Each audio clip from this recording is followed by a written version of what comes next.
Okay, now as you can see, it's starting to bubble and cook over here. This one's deciding to pick sides here, over here and over here. And it's starting to bubble and cook around the edges, and it's going to slowly, hopefully, move its way towards the middle. But what I do sometimes, if I see that it's kind of cooking up here, getting a little too high, I don't want it to start to bubble over the edge or anything. If it's cooking a little unevenly, I'll go ahead and stir it just a little bit. Alright, now I went ahead and stirred this mixture because it was just all starting to bubble up almost up to the top over here on one edge, and it wasn't really cooking. So I went and stirred it down real good to make sure everything was incorporated real good. Now it looks like it's heating up a little bit better. You can sort of see here. See, it's changing color. It's more of a, it shows a little dark in this picture. It's really not that dark, but it's actually really quite pale. And then around the edges it just kind of looks like melted oil or olive oil basically.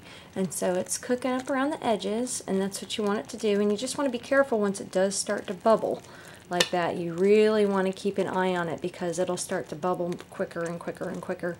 And if you're not careful, it will overflow out of your crock pot depending on the size batch you have. So just keep an eye on it, and every now and then, if you need to, you can go ahead and stir it down. Try to scrape down the edges so you don't end up getting these really hard caked on bits on the edges that have cooked, and then you end up mixing that back in your soap, and then you get all these chunks in it. So always try to scrape down your sides, make it nice and clean, let it cook, let it do its job, keep the lid on real good. Okay, this is only just a few minutes later, and as you can see, it's already gotten up to the top. Really, really good here. And so now's a good time to stir it before it gets out of control here.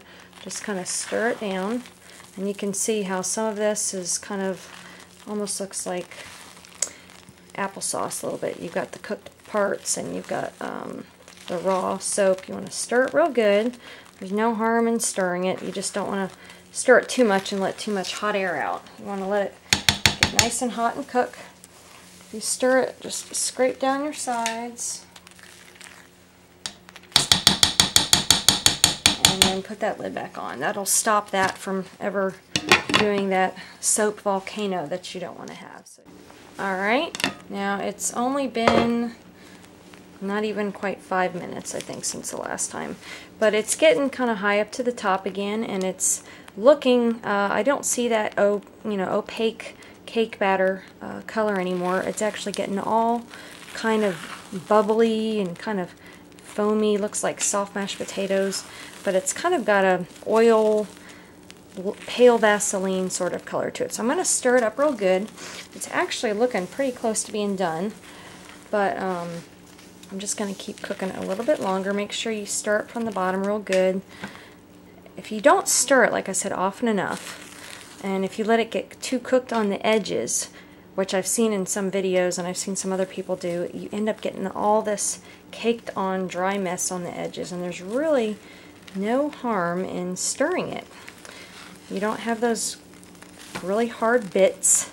It stays nice and smooth and creamy, and you're ensure that you get all that raw soap. Nothing is left over, and we'll just cook it just a little bit longer, and then we'll be done. Alright, it's just been about not even 5 more minutes again, and you can see there's no oily, bubbly edges around here like there was before. Before it was kind of separating, and that was when you had to worry about it bubbling over. See, it's like you're cooking mashed potatoes. It's just really thick.